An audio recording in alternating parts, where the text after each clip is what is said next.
오늘은 이 맥주 감사 주일입니다. 그래서 맥주 감사 주일을 통해서 오늘 특별히 오늘 본문 하박국 3장 16절에서 19절 말씀을 중심으로 해서 그럼에도 불구하고 그러나 나는 이라고 하는 제목으로 함께 은혜를 나누기를 원합니다. 한번 따라해 보실까요? 그럼에도 불구하고 그러나 나는 이 제목 여러분 마음속에 잘 새기시고 가시기를 바랍니다. 올 한 해 전반기를 또 하나님 은혜 가운데 인도하신 하나님의 은혜를 기억하며 예배하는 맥주 감사 주일입니다. 어떤 분은 맥주 감사 주일이라고 그러던데 맥주 감사 주일 이렇게 하시길 바라고요.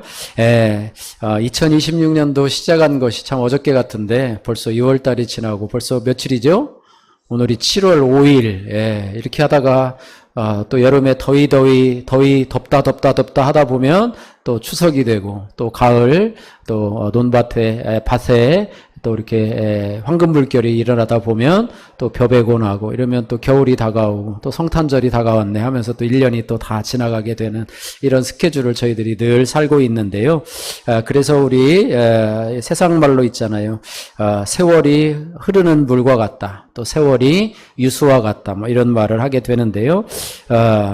맥주감사주일은요, 이스라엘 백성들이 이 거친 광야를 지나서 이제 가나안 땅으로 들어가게 되는데, 가나안 땅에서 농사를 지어 첫 소출인 보리를 수확하고 드린 감사의 축제가 바로 맥주절에서 유래된 것으로, 오늘날 우리에게는요, 한 해의 전반기 동안 베풀어 주신 하나님의 은혜를 감사하고 남은 후반기의 삶도 믿음으로 위탁하는 은혜의 절기가 바로 맥주 감사 주일입니다. 그래서 여러분 잠깐이라도 한 해를 한번 돌아보시면서 머릿속으로 생각을 하시든 아니면 뭐 종이에다가 글로 적어보시든 하나님 앞에 감사한 일이 무엇인가를 적어보는 그런 시간을 가졌으면 좋겠습니다. 여러분 6개월의 삶을 돌아볼 때 여러분의 심령 깊은 곳에서 여러분 어떤 고백이 먼저 흘러나오십니까? 진정한 감사의 찬송입니까? 아니면 나도 모르게 새어나오는 그런 깊은 한숨입니까? 오늘날 우리가 발을 딛고 서 있는요, 우리 대한민국의 현주소를 보면은 참 우리들의 어깨를 참 무겁게 만들고 있는 것 같습니다.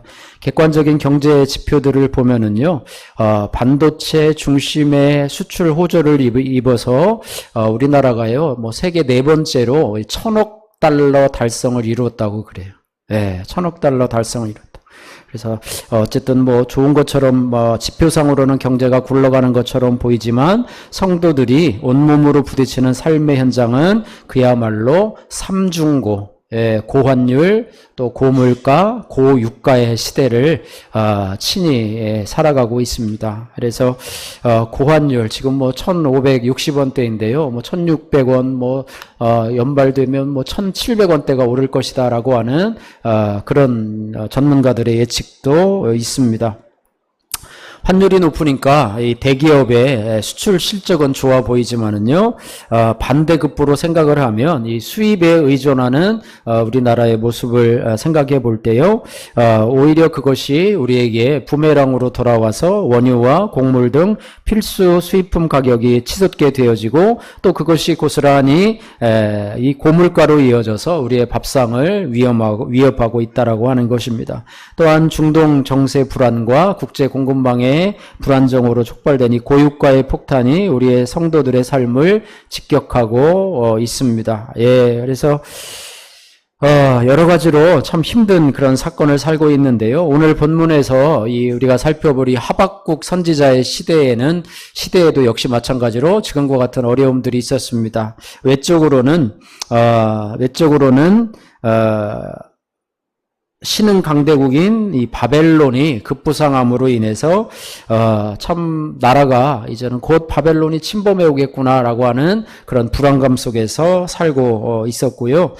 또 하나는 내적으로는 뭐 우리나라도 비슷하지만 여호야김 왕의 폭정과 불의 속에서 공정과 정의가 무너져서 백성들이 깊은 상실감을 겪고 있었다라고 하는 거예요. 그래서 사회적으로도 법대로 하면 손해본다. 뭐 이런 생각들이 팽배해 있었고 나만 살고 보자는 각자 도생의 이기주의가 가득했던 그런 내후 외환의 위기 속에서 있었습니다. 그러나 이 당시에 이 하박국 선지자는 그런 상황 속에서 농경 사회의 핵심 지표였던 6가지 소출에 대한 그런 부분이 다 말라버린 그런 절대 결핍의 시대를 살아가고 있습니다. 오늘 본문을 보시면 알지만 무화과 열매도 또 포도나무 열매도 감람나무, 올리브죠. 올리브 열매 소출도 밭의 곡식도 우리의 양, 가축과 또 외양간의 소도 마찬가지로 다 참 삶을 위협하는 그런 것이었습니다. 단순한 경기 침체가 아니라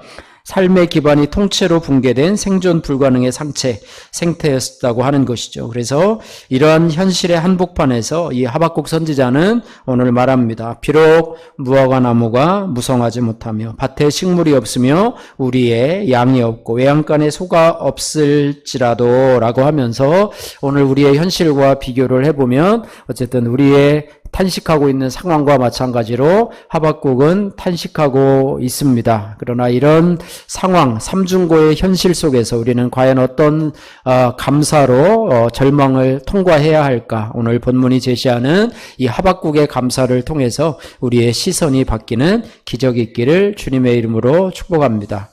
우리가 오늘 3가지로 우리의 감사에 대한 부분을 살펴볼 텐데요. 첫 번째는 17절 말씀입니다. 16절, 17절 같이 한번 읽어볼까요? 16절, 17절. 내가 들었으므로 내 창자가 흔들렸고 그 목소리로 말미암아 내 입술이 떨렸도다. 무리가 우리를 치러 올라오는 환난 날을 내가 기다림으로 썩이는 것이 내 뼈에 들어왔으며 내 몸은 내 처소에서 떨리는도다.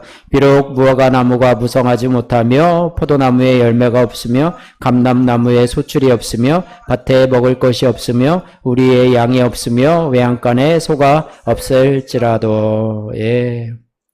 여러분은 평소에 어떤 상황에서 감사를 하십니까? 예, 대부분의 사람들에게요, 뭐 저도 포함해서 이 감사는요, 이 조건의 결과물이라고 하는 것입니다. 예, 자녀들이 좋은 직장에 취직했기 때문에 감사를 하고, 또 사업하시는 분들은 이번 달 매출이 올랐기 때문에 감사를 하고, 몸이 안 좋아서 병원에 갔더니 불안불안하며 갔는데 그 병원의 검사 결과가 아무런 이상이 없습니다라고 하는 좋은 결과가 나왔기 때문에, 뭐 이런 것들 때문에 감사를 드리는 거죠. 그래서 이 조건의 영향을 받는 감사는 우리 일반적인 사람들이 고백하는 감사라고 하는데요.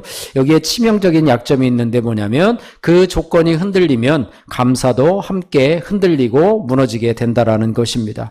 다시 말하면 건강의 조건이 무너지게 되면 감사가 원망으로 바뀌고 물질의 풍요로움에 이 조건이 사라지면 금세 불평과 낙심으로 바뀌고 어쨌든 우리의 감사가 상황에 따라서 너를 뛰고 기분이 좋을 때만 반짝 감사하는 것에 머무는 이유가 뭐냐면 조건의 지배를 당하는 신앙이기 때문이라고 하는 거예요.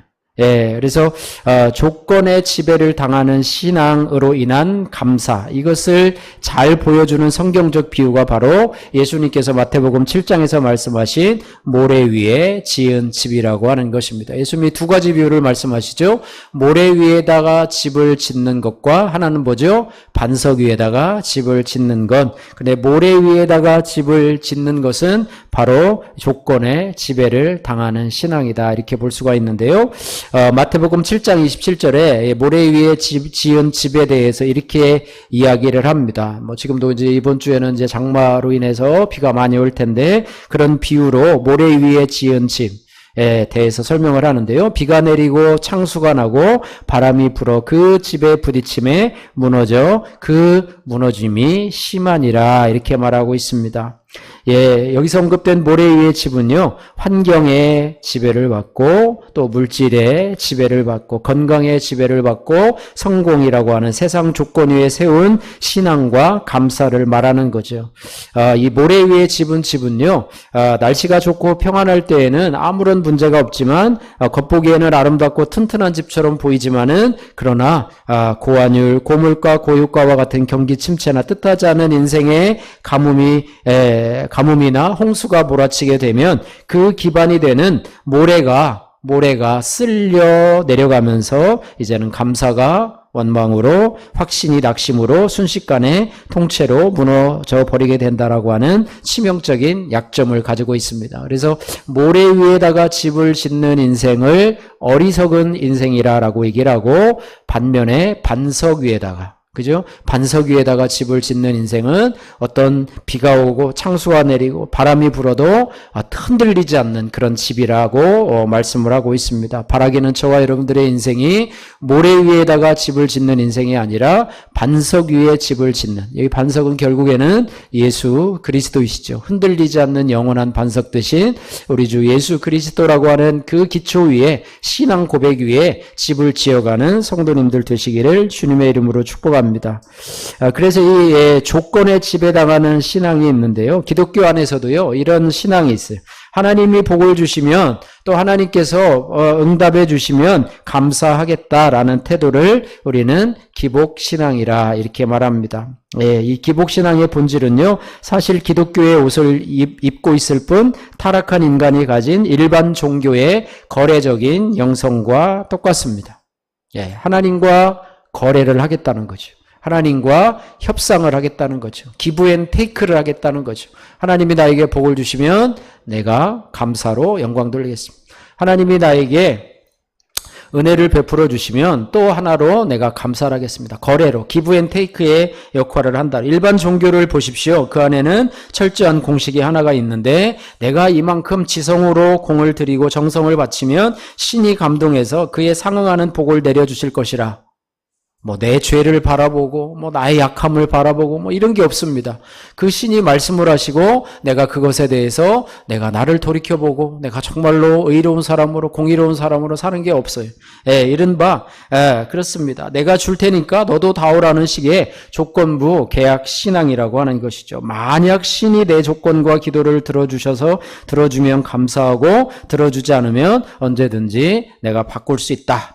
원망하는 거래 관계입니다. 그래서 우리 그리스도인들도 마찬가지로 교회를 다니면서 또 예수의 이름을 부르면서 그 이방 종교의 문법을 그대로 따라하고 있다는 점인데, 이것을 앞에서 살펴본 것처럼 우리는 기복신앙이다. 신앙이라고 할 수도 없어요. 이거는 그냥 하지 말아야 되는데, 우리도 모르는 사이에 빠져 있다라고 하는 거예요. 우리도 모르는 사이에 기복신앙에 빠져 있다라고 하는 것입니다. 그래서 하나님이 이번에 사업을 성공시켜 주시면 내가 헌금을 좀 많이 드리도록 하겠습니다. 이런 거죠. 하나님이면 자에게 좋은 대학에 보내주시고 우리 자녀를 좋은 직장에 취직시켜 주시면 제가 헌신하겠습니다. 이렇게 말하는 건데, 기복신앙의 본질이 뭐냐? 그것은 뭐냐면 하나님이라고 하는 존재에는 관심이 없고 오직 그분의 손에 쥐어진 복과 소출에만 관심이 있는 것이다. 그래서 참 신앙은 우리의 본질 되신 하나님 중심이어야 되는데, 하나님 손에 있는 그 무엇 때문에 내가 그분을 바라보고 섬긴다고 한다면 그것이 바로 기복신앙이다. 하나님은요, 그런 신앙을 원하는 것이 아니라 하나님 자체와의 관계 회복을 원하십니다. 할렐루야. 그래서 하나님은 우리와 친구 되기를 원하신다라고 하는 거예요. 그래서 여러분이 기도하면서 하나님과 친밀한 교제함을 갖고, 또 말씀을 보고 묵상하면서 하나님과 친밀한 교제를 가지면서 살아가는 것, 이것이 신앙의 중심이 되어야 되고, 그 이후로 돌아오는 어떤 응답이라든지 또 이런 것들, 여러분, 응답이라는 것에 대해서 우리는 항상 예스로만 생각을 하잖아요. 근데 우리가 늘 얘기했잖아요. 하나님의 응답은 몇 가지로 된다고요? 3가지로 될 수 있다고 하는데, 하나는 yes, 또 하나는 no, 또 하나는 wait라고 하는 3가지. 해줄게, 안 돼, 기다려봐 라고 하는 3가지로 응답해 주는데, 우리는 꼭 뭐만 생각해요? 하나님, 내가 이걸 원하는데 하나님이 이렇게 해주셔야죠. 이렇게 안 오시면 저는 삐질 겁니다. 라고 생각을 해서 하나님이 마치 나의 어떤 저것처럼, 나의 어떻게 보면 수호신처럼 이렇게 내 말을 들어주는 그런 마음씨 좋은 하나님처럼 그렇게 생각을 하게 되는데요. 그렇습니다. 그래서 참 성경을 보면은요, 이 사단이요, 인간의 이 기복신앙의 생리를 너무나 잘 알고 있고 그것을 가지고 하나님 앞에 인간을 참소하는 장면이 나오는데요. 우리가 알고 있는 욥기 1장의 이야기입니다. 하나님께서 동방의 의인이었던 욥을 막 입에 침이 마르도록 칭찬을 하시자 사단이 비웃으면서 이렇게 질문합니다. 욥기 1장 9절에서 11절 말씀인데요. 욥이 어찌 까닭 없이 하나님을 경외하리까? 주께서 그와 그의 집과 그의 모든 소유물을 울타리로 두르심 때문이 아니니까 이제 주의 손을 펴서 그의 모든 소유물을 치소서. 그리하시면 틀림없이 주를 향하여 욕하지 않겠습니까? 라고 얘기를 합니다. 사단의 이 말의 본질은 뭐냐면 하나님, 욥에게 속지 마세요. 또 인간들에게 속지 마세요. 욥이 저렇게 예배하고 감사하는 거는 다 하나님이 복 주셨기 때문입니다. 그래요. 하나님이 물질을 주셨고 자녀들을 잘 되게 하셨고 건강의 축복이라고 하는 조건을 주셨기 때문이지, 만약 그 조건들을 다 빼앗아 가시면 저 욥도 틀림없이 하나님을 욕하고 저주하고 떠날 인간입니다. 라고 얘기하는데, 사단은요, 욥의 신앙을 조건부 계약 신앙으로, 기복신앙으로 깎아내리고 있었습니다. 그런데 욥의 반응은 어떠했습니까? 욥이요, 잃어버렸어요. 하루아침에 전 재산 외양간에 소와 양을 다 잃어버렸고요. 10명의 자녀가 잔치하다가 지붕이 무너져서 한 자리에서 다 죽었습니다. 자신의 몸에는 이 악창이 나가지고 이 기왓장으로 몸을 막 긁으면서 막 그렇게 하고 있었던 절대 결핍과 저주의 자리로 떨어졌습니다. 사단은 이제 욥의 반응을 주목해서 보고 있고 하나님도 주목해서 보고 있는데, 욥의 이 고백은요, 욥의 신앙이 기복신앙이 아닌 모래 위에다가 지은 그런 신앙이 아닌 반석 위에 지은 신앙이고 하나님 중심의 신앙이라는 것을 보여주고 있는데요. 그 말을 여러분 아시죠? 욥기 1장 21절 말씀. 내가 모태에서 적신으로, 요즘에 알몸으로라고 나왔던데요. 내가 모태에서 알몸으로 나왔은즉 또한 알몸으로 그리로 돌아올지라. 주신 이도 여호와시오 거두신 이도 여호와시니. 한번 따라해 보세요. 주신 이도 여호와시고 거두신 이도 여호와시오니 여호와의 이름이 찬송을 받으실지니라. 할렐루야. 이게 바로 욥의 신앙 고백이었다라고 하는 것입니다. 오늘 본문에 하박국 선지자가 있는 이 자리도요, 바로 욥의 자리와 같았습니다. 모든 소출이 전멸해버린 외양간 앞에서 사단은 이제 하박국도 원망하겠지, 미소를 지었을 것입니다. 그런데 하박국 17절에 보면 물론 하박국 선지자가요, 감사할 조건이 넘쳐서 찬양하는 것이 아니죠. 오히려 절망의 조건들을 나열하고 있습니다. 뭐라 그래요? 17절 말씀 보니까 비록 무화과 나무가 무성하지 못하며, 17절 한번 같이 한번 읽어보겠습니다. 비록 무화과 나무가 무성하지 못하며 포도나무에 열매가 없으며 감람나무에 소출이 없으며 먹을 것이 없으며 우리의 양이 없으며 외양간에 소가 없을지라도. 당시 이스라엘 백성들에게 무화과와 포도와 감람나무와 곡식과 양과 소는 기호품이 아니고요, 생명줄이라고 하는 것입니다. 생명줄과 같은 것이었습니다. 무화과 열매는 대표적인 이스라엘의 여름 과일로 말려서 보관을 하면 장기 보존이 가능했고 가뭄이나 기근 때에 백성들의 훌륭한 비상식량이자 열량 공급원이 되었다고 하고 있습니다. 포도나무 열매는 음용수가 귀한 석회암 지대인 이스라엘에서 참 일상적인 음료로 또 기쁨과 축제를 상징하는 필수 농산물인 동시에 중요한 경제 수입원이었다고 그래요. 감람나무에서 열린 이 올리브유, 기름이죠. 기름은 식용으로 사용할 뿐만 아니라 어두운 밤을 밝히는 등잔불의 연료였고, 또 상처를 치유하는 의약품의 역할을 했고, 성전의 예식에 쓰이는 고대 사회에서의 최고의 생필품이었죠. 요즘도 우리가 이제 사회가 좋아져서 올리브 기름을 여러분 집에 한두 명씩은 아마 가지고 계실 텐데요. 그렇습니다. 또 곡식 여러분 아시잖아요. 주식인 밀과 보리를 의미하는데 먹을 것이 없다면 그것으로 빵을 만들어 먹는데 연명할 그런 것이 없다. 또 우리의 양, 가축, 외양간의 소. 그래서 양은 옷감을, 양털을 제공하고 젖과 고기를 주며 또 하나님께 드리는 제사의 제물로 목축사회의 핵심 자산이었고 또 소는 무엇입니까? 밭을 갈고 무거운 짐을 나르는 농경사회에서의 강력한 노동력이자 가문의 재산의 척도가 되는 가장 가치 있는 작사는 이런 6가지가 지금 결핍이 되었다고 하는 것입니다. 그래서 본문 말씀을 보시면 없으며 없을지라도 부정어를 6번이나 반복을 하고 있습니다. 예, 완전히 바닥이 드러난 상태라고 하는 것이죠. 그래서 우리의 감사는요, 대개 때문에의 감사일 경우가 많다라고 하는 거예요. 예, 참 몇 %는 모르겠지만 뭐뭐 때문에 감사하고 뭐뭐 때문에 감사하고 없을지라도 감사가 아니라 그럼에도 불구하고의 감사가 아니라 때문에의 감사라고 하는 것, 이것이 우리의 신앙의 약함이라고 하는 것입니다. 잘 되고 건강하고 해결되어서 감사하는 것은 우리가 참 자연스러운 현상이지만은 그러나 없고 없으며 없을지라도의 감사는 정말로 좀 수준 높은 감사, 성숙한 감사라고 할 수가 있을 것입니다.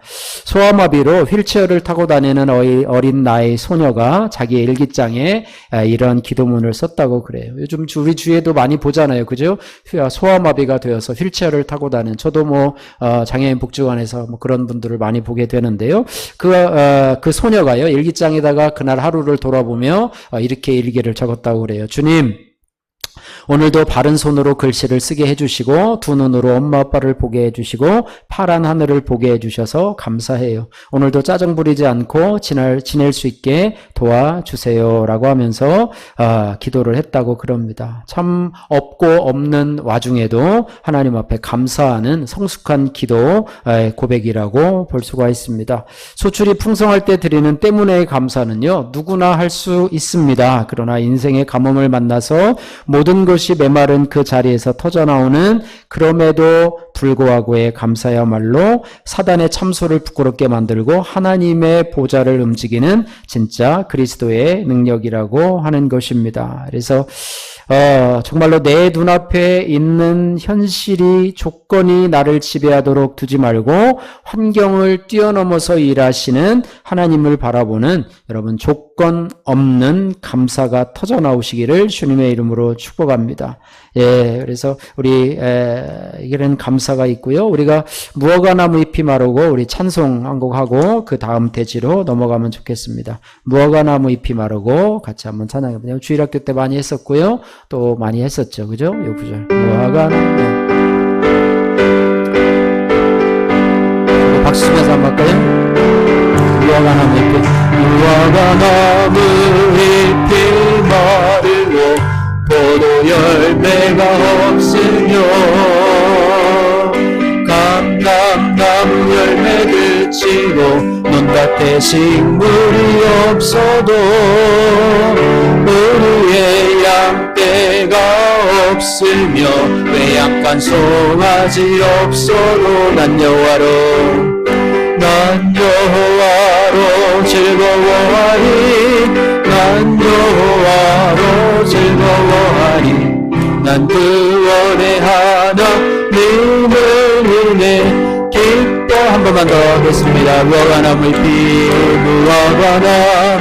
잎이 마르고 포도 열매가 없으며 감람나무 열매 그치고 논밭에 식물이 없어도 우리의 양떼가 없으며 외양간 송아지 없어도 난 여호와로 즐거워하리 난 여호와로 즐거워하리 난 구원의 하나님을 인해 기뻐하리라. 할렐루야. 예, 없고 없을지라도 여러분 그럼에도 불구하고 감사를 올려드리는 성숙한 여러분 되시기를 주님의 이름으로 축복합니다. 두 번째는요, 난 여호와로 인하여 즐거워하며 나의 구원의 하나님으로 말미암아 기뻐하리라고 하는 존재 중심의 감사라고 하는 것입니다. 오늘 18절 같이 읽겠습니다. 18절 같이 읽습니다.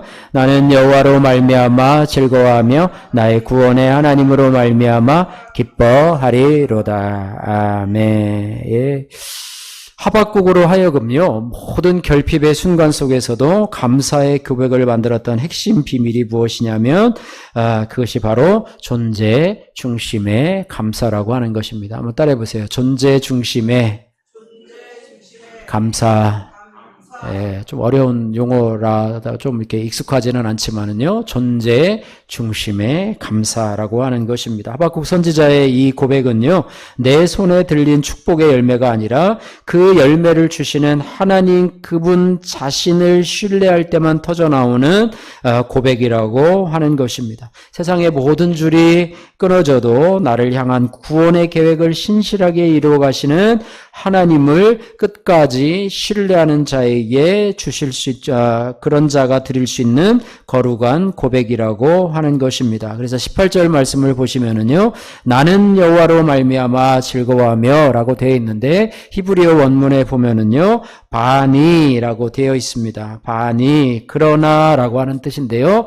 그러나 나는 이렇게 번역이 되어야 올바른 번역입니다. 그러나 나는, 그러니까 우리의 양이 없고 외양간에 소가 없을지라도 그러나 나는, 따라해보세요. 그러나 나는, 남들은 불평하고 원망할지라도 그러나 나는, 할렐루야. 참 은혜가 되는 구절이라고 볼 수가 있습니다. 그래서 세상 사람들과 똑같이 원망하고 불평하는 것이 아니라 그러나 나는, 할렐루야, 그러나 나는의 삶을 살아가시는 저와 여러분들 되시기를 주님의 이름으로 축복합니다. 그래서 그렇게 할 수 있는 이유는 뭐냐면 기쁨의 근원을 세상의 소유에서 찾지 않고 나를 구원하시는 하나님 자신에게서 찾는다라고 하는 것입니다. 그래서 이 고백을요, 하박국이 구약에서 나는 여호와로 말미암아 즐거워하겠다라고 고백을 했다면 신약에서 이 존재 중심의 감사를 온몸으로 증명해낸 인물이 바로 사도 바울이라고 하는 거예요. 빌립보서 3장 7절에서 8절 말씀은 이런 고백을 하고 있습니다. 그러나 무엇이든지 내가 유익하던 것을 내가 그리스도를 위하여 다 해로 여길 뿐더러 또한 모든 것을 해로 여김은 내 주 그리스도 예수를 아는 지식이 가장 고상하기 때문이라 내가 그를 위하여 모든 것을 잃어버리고 배설물로 여김은 그리스도를 얻고 그랬습니다. 예, 바울은요, 당대 최고 학부라는 스펙이 있었고요, 로마의 시민권자였고요, 가문과 재산 등 세상 사람들이 그토록 소유하고 싶던 수많은 소출과 열매를 가졌던 사람입니다. 그러나 예수 그리스도라고 하는 분을 다메섹 도상에서 인격적으로 만난 그 순간부터 그 찬란해 보이던 소유들을 단순히 뭐로 여겼냐면 배설물로 여겼다. 그래서 아낌없이 던져버렸다는 것입니다. 그래서 소유가 사라져서 슬퍼한 것이 아니라 그 소유를 지워버릴 만큼 예수 그리스도라고 하는 존재가 주는 기쁨이 너무나 컸던 인물이 바로 사도 바울이었다, 이렇게 말하고 있습니다. 그래서 한 예로 이 빌립보서는 뭐냐면 옥중서신이잖아요. 그죠? 바울이 감옥에 갇혀 복음을 전하다가 감옥에 갇혀서 언제 죽을지도 모르는 그 상황 속에서 이렇게 하고 있었는데요. 빌립보 전체를 통해서 이 바울이 외쳤던 것이 뭐냐면 기뻐하라 내가 다시 말하노니 기뻐하라라고 말하고 있습니다. 그래서 바울 서신의 제목이 뭐냐면 기쁨의 서신입니다. 이 기쁨이라는 단어가요, 총 16번이 사용이 됐는데 기쁨이라고 하는 명사가 5번, 또 동사형으로 사용된 기뻐하라가 11번, 그래서 총 빌립보서에서 16번이 사용되었다고 그래요. 감옥에 갇혀서 앞날도 모르는 상황에서 그가 왜 기뻐하고 때가 다시 말하노니 또 기뻐하라라고 얘기를 했을까? 그것은 자기가 있는 현재 감옥에 갇혀있는 그런 현실을 바라보면서 한 것이 아니라 나에게 감옥에 갇혀 있을지라도 기쁨을 주시는 그 하나님께 대한 존재론적인 감사를 가지고 있었기 때문이라고 하는 것입니다. 예, 그래서 세상의 열매와 양과 소는요, 상황에 따라서 있다가도 없어지고 없어졌다가도 있는 것이 고정적인 것이 아니에요. 그래서 돈도 마찬가지는 있다가도 없고 그래서 돈을 뭐라 그래요? 돌고 도니까 돈이라 뭐 이렇게 얘기를 하는데요. 그러나 나를 사랑하시고 나를 구원하시는 여호와 하나님은 따라해 보세요. 영원히 변치 않으십니다. 할렐루야. 예, 변치 않으신 하나님. 하나님이 우리에 대한 사랑하심은 우리에 대한 구원의 약속하심은 변치 않으시다. 우리를 하나님의 자녀 삼아주심도 하나님은 변치 않으시는 하나님이시다. 또 하나님이 약속하신 신약과 구약에서 말씀하신 그 약속은 변치 않으시는 영원하신 하나님이시다라고 하는 거예요. 그래서 하박국은 이 부분을 깨달았어요. 외양간에 소는 비어있을지라도 그 소를 주시는 하나님은 여전히 살아계신다. 할렐루야. 예, 이것이 바로 존재 중심의 감사라고 하는 것입니다. 이것이 참 우리가 잘 되질 않아요. 자꾸 눈앞에 보이는 것 때문에 우리가 그 시선을 빼앗겨버릴 때가 너무나 많다라고 하는 것입니다. 그래서 축복의 조건을 감사하는 단계에서 축복을 주시는 하나님 그분 한 분만으로 만족하는, 없을지라도 그분이 계시니 나는 만족한다. 할렐루야. 내가 지금 가진 것은 부족할지라도 내 하나님이 살아계시니 나에게 구원을 주시는 하나님이 계시니 감사하다라고 하는 것입니다. 이 부분을 예수님께서 그 전도 여행을 다녀온 70여 명의 제자들에게 친히 말씀을 해주셨어요. 예수님의 파송을 받아서 전도여행을 떠났던 70인의 제자들 여러분 아시잖아요. 갔다 오고 나서 신나가지고 예수님 앞에 예수님 보십시오 라고 하면서 주여 주의 이름이면 귀신들도 우리에게 항복하더이다 라고 하면서 막 흥분해 있었습니다. 뭐 이렇게 사역의 열매가 막 눈앞에 보이고 그런 제자들 앞에서 예수님은 찬물을 뿌리듯이 이렇게 얘기를 합니다. 누가복음 10장 20절 말씀입니다. 그러나 귀신들이 너에게 항복하는 것으로 기뻐하지 말고 따라해서 보세요. 너의 이름이 하늘에 기록된 것으로 기뻐하라. 할렐루야. 예, 귀신이 너에게 항복하는 것으로 기뻐하는. 이게 어떻게 보면 목회자와 같은 저와 같은 사람들에게 어떻게 보면 이건 사역의 열매 아닙니까? 그죠? 교회가 막 부흥하고 저도 매번 기도하고 있어요. 매주마다 새 신자가 올 수 있게 해달라고 기도를 하고 있지만 사역의 열매가 풍성해 보이지 않다 하더라도 너희가 그것으로 기뻐하지 말고 풍성하다고 그것으로 기뻐하지 말고 또 사업하시는 분들은 사업의 열매가 오늘은 이번 주는 돈 많이 벌었어. 그것으로 인해서 기뻐하지 말고 너희의 이름 어디에? 하늘에 기록된 것으로 기뻐하리라. 하늘에 기록되어 있다. 하늘에 생명책이 있는데 생명책에 우리의 이름이 기록되어 있다라고 하는 것으로 기뻐하라 라고 말씀하고 있습니다. 아무리 소유를 가지고 아무리 권세를 가지고 아무리 세상의 모든 것을 가지고 있다 할지라도 사람은 한 번 죽는 것은 사람에게 정하신 것이요. 그죠? 히브리서 9장 27절에 한 번 정한 것은 사람에게 정하신 것이요. 그 후에는 뭐가 있으리니? 심판이 있으리니 라고 말하고 있습니다. 모든 인간은요, 아무리 이 세상에서 가지고 있더라도 빈손으로 하나님 앞에 가야 되고, 하나님 앞에 가야 되는데, 거기에는 천국과 지옥으로 가야 되는데, 천국에 가는 사람은 어떤 사람이냐? 이 세상에서 착한 일을 많이 한 사람이 아니라, 그 생명책에 이름이 기록된 사람이 가는 것이다 라고 말해요. 예수 그리스도를 나의 주 나의 하나님으로 이 땅에서 모시고, 존재론적 감사함을 실천하며 살아가는 사람이 가는 곳이 바로 그곳이다 라고 하는 것입니다. 저에게도 하나님께서 이러한 깨달음을 주셔서 하나님의 이러한 사역으로 오게 하신 것, 참 예수 믿게 하신 것도 참 감사하고 또 이렇게 사역을 감당하게 하신 것도 감사하고, 물론 사역의 소출은 풍성하게 보이지 못해서 늘 아쉽지만 아마 제가 1000명, 5000명, 10,000명 이런 데를 아마 했으면 얼마나 저도 거만했을까. 부교육자들을 얼마나 사람 대우도 안 하고 막 시키고 얼마나 뺑뺑이 돌리든 그렇게 했을까 생각을 해보면 참 이렇게 제가 다 혼자 감당해야 되는 상황 속에서 오히려 감사할 수밖에 없는 하박국의 감사가 저의 감사가 될 수밖에 없고, 또 우리 성도들 중에서도요 정말로 무슨 백만장자, 억만장자가 있으면 아마 이런 작은 교회 아마 여러분 안 나오시겠지요, 그죠? 아마 더 큰 교회 가서 떵떵하게 아마 외제차 타고 다니시면서 아마 그렇게 하면서 선심 쓰고 다니실 텐데, 그렇게 하셨더라면 우리의 신앙이 과연 어떻게 되었을까? 이런 생각도 한번 해보면서 오늘 본문에 생각을 해보게 됩니다. 그래서 우리에게 사역의 성공, 눈앞의 기적, 채워주는 수출은 영원한 기쁨의 조건이 될 수가 없다. 여러분 그거 아시죠? 예. 사역이 잘 될 때가 있으면 안 될 때도 있고 귀신이 나갈 때가 있으면 잠잠할 때가 있고 소출이 채워질 때가 있으면 또 비어 있을 때도 있다라고 하는 거예요. 그래서 조건으로 기뻐하고 감사하는 자는 조건이 사라지면 곧 낙심하게 된다라는 것이 우리의 일반적인 원칙입니다. 그러기에 예수님은요, 진짜 그리스도인의 감사의 제목은 눈에 보이는 열매가 아니라 내가 구원받아 하나님의 자녀가 되었다는 본질적인 존재의 사실, 즉 하박국이 고백한 이 고백이라고 하는 것입니다. 18절 말씀 다시 한번 이거 생각해 가면서 같이 한번 읽어볼까요? 나는 여호와로 말미암아 즐거워하며 나의 구원의 하나님으로 말미암아 기뻐하리로다. 아멘. 진짜이십니까? 네, 여러분 진짜 고백이 되시기를 주님의 이름으로 축복합니다. 그래서 이 맥주감사 주일 여러분 감사의 지표를 바꾸시는, 감사의 시선을 좀 바꾸시는 그런 계기가 되었으면 좋겠습니다. 세 번째는요, 오늘 19절 말씀인데요. 19절 말씀 같이 한번 읽겠습니다. 19절 주 여호와는 나의 힘이시라 나의 발을 사슴과 같게 하사 나를 나의 높은 곳으로 다니게 하시리로다. 이 노래는 지휘하는 사람을 위하여 내 수금에 맞춘 것이니라. 19절의 감사 뭐냐면은요, 미래를 당겨 쓰는 믿음의 선불 감사입니다. 따라해 보세요. 믿음의 선불 감사.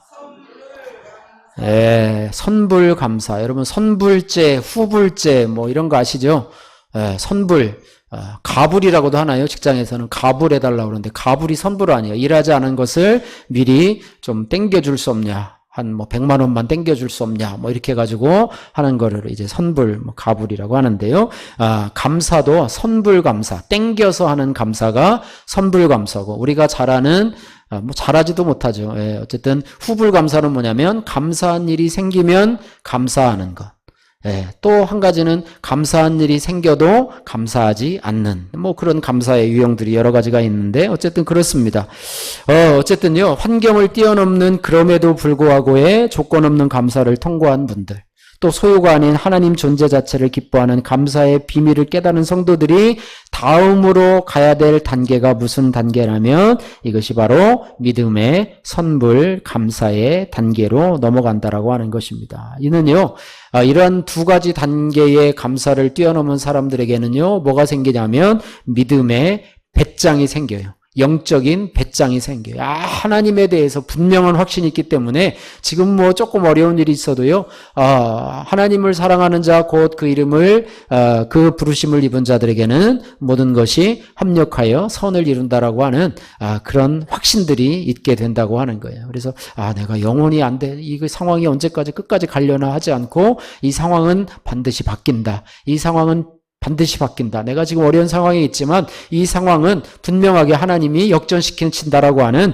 영적인 배짱이 생겨난다라고 하는 것입니다. 그래서 현실이 어려워도요, 승리를 오늘 눈앞으로, 그러니까 먼 미래에 있는 승리를 내 눈앞으로 지금 데려와서 그것이 마치 지금 내 눈앞에 있는 것처럼 감사하는 것이 바로 영적인 믿음의 선불 감사라고 하는 것입니다. 그래서 19절 오늘 말씀을 보시면 주 여호와는 나의 힘이시라 나의 발을 사슴과 같게 하사 나를 나의 높은 곳으로 다니게 하시리로다, 이렇게 말해요. 주목해야 할 점은 뭐냐면 하박국이 지금 처한 외적인 환경, 바벨론의 침공을 앞두고 있고 6가지 소출의 전멸, 이런 상황은 여전히 참혹한 현실이에요. 아무것도 현실이 변한 게 없어요. 아무리 기도를 하고 해도 현실에 변한 것 전혀 없었어요. 환경은 전혀 변하지도 않았는데 선지자는 마치 상황이 다 종결되어서 바벨론이 다 전쟁하고 이렇게 했지만은 다 쫓겨나가고 소출도 풍성한 것처럼 그것을 믿음으로 끌어와서 하나님은 그럴 것이다. 우리의 대적 바벨론도 완전히 물리쳐 주실 것이고 또 6가지 소출도 풍성하게 해주실 것이다라고 하는 그런 믿음으로 현실을 바라보면서 마치 승리한 것처럼 여호와를 나의 힘으로 고백을 하고 있는 것입니다. 그래서 환경이 다 회복된 후에 드리는 감사가 후불 감사라면 현실의 결핍 속에서도 미래에 주실 힘과 승리를 오늘 확정하며 찬양하는 이 고백은 분명히 선불 감사이고 믿음의 선포라고 하는 것입니다. 또한 뭐라고 또 하나를 고백하냐면 나의 발을 사슴과 같이 하사 나를 나의 높은 곳으로 다니게 하시리로다 이렇게 말하고 있습니다. 사슴의 발, 나의 발을 사슴과 같이 하다. 사슴의 발은요, 가파른 절벽 또 험한 바위산을 미끄러지지 않고 민첩하게 뛰어다니는 사슴의 발을 의미합니다. 사슴은요, 아무리 달리고 달려도 또 높은 곳으로 올라갈지라도 피곤하거나 떨리지 않는 동물이라고 학자들은 얘기를 합니다. 사슴은요, 포수가 잡으려고 하면 높은 곳으로 뛰어 올라가 우뚝 서서 그 포수를 쳐다본다고 그래요. 그러나 포수는 높은 곳으로 따라잡을 수가 없기 때문에 포기할 수밖에 없다라고 합니다. 이 높은 곳은요, 대적들이 감히 범접할 수 없는 영적 승리와 안전한 피난처를 의미한다고 이야기를 하고 있습니다.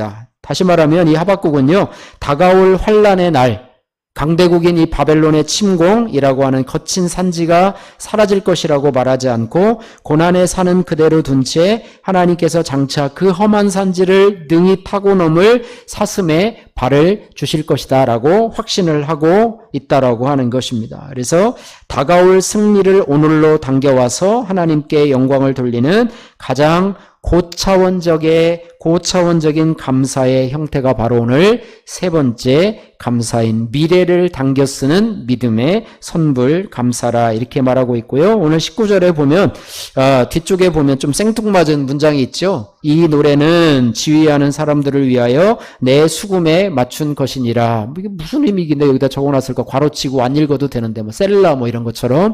그래도 이 의미가 뭐냐? 이것은요. 이 문장이 이 하박국이 고백한 선불 감사라고 하는 것을 결정적으로 보여주는 단서가 바로 이 문장이라고 그래요. 그래서 이 말은요, 이 노래는 지휘하는 사람을 위하여 내 수금에 맞춘 것이니라 라고 부르고 있는데요. 이 하박국 이 고백은요, 골방에서 막 탄식하는 그런 흐느끼는 것이 아니라 성전에서 온 회중이 악기를 연주하면서 소리 높여 부르도록 만들어진 예배용 찬양임을 밝히는 지시어라고 하는 것입니다. 다시 말하면 내일 당장 나라가 망하고 먹을 것이 없어질 위기인데 온 백성이 성전에 모여서 수금에 맞추어서 찬양하고 있습니다. 뭐라고 찬양해요? 하나님은 나의 힘이시며 우리는 승리할 것이다 라고 찬양을 부르고 있다라고 하는 거예요. 그래서 이 찬양 자체가 바로 공동체적으로 하나님께 올려드리는 대대적인 믿음의 선불 감사 예배였다고 하는 것입니다. 하박국이 혼자만 고백한 것이 아니라 이거는 성도들과 함께 이 공동체적으로 함께 고백한 것이라 이렇게 말하고 있습니다. 그래서 참 16절에 뼈가 썩어 들어져가는 것 같은 두려움에 처소에서 벌벌 떨던 이 하박국 사역자가 19절에 이르러서는 사슴처럼 영적 높은 곳을 치다르며 승리를 선포하고 있는 것이죠. 이런 일이 어떻게 가능할까? 바로 믿음의 선불 감사를 드렸고, 앞에 두 가지 감사, 그럼에도 불구하고 조건을 뛰어넘는 감사, 존재론적인 감사가 있었기 때문에 가능한 이 세 번째 감사라고 하는 것입니다. 그래서 하나님의 기적. 그래서 이번 맥주감사 주일에 여러분도 이런 선불 감사의 역사가 우리에게 일어나기를 소원합니다. 말씀을 정리합니다. 주님께서는요, 우리에게 꼭 감사절을 지키라고 명령을 하십니다. 하나님은 감사하는 자를 찾으세요. 감사는요, 이 주님의 마음을 기쁘시게 하는 통로인데요. 시편 50편 23절에 감사로 제사를 드리는 자가 나를 영화롭게 하나니 그 행위를 옳게 하는 자에게 내가 하나님의 구원을 보이리라 이렇게 말씀을 하고 있습니다. 그래서 감사는 마음으로, 입으로, 헌신으로, 물질로 하는 것이다. 그래서 이번에 정말로 우리가 하나님 앞에 발견했던 믿음의 문장, 하박국 선지자가 발견했던 위대한 믿음의 문장을 저와 여러분의 가슴속에 새기기를 소원합니다.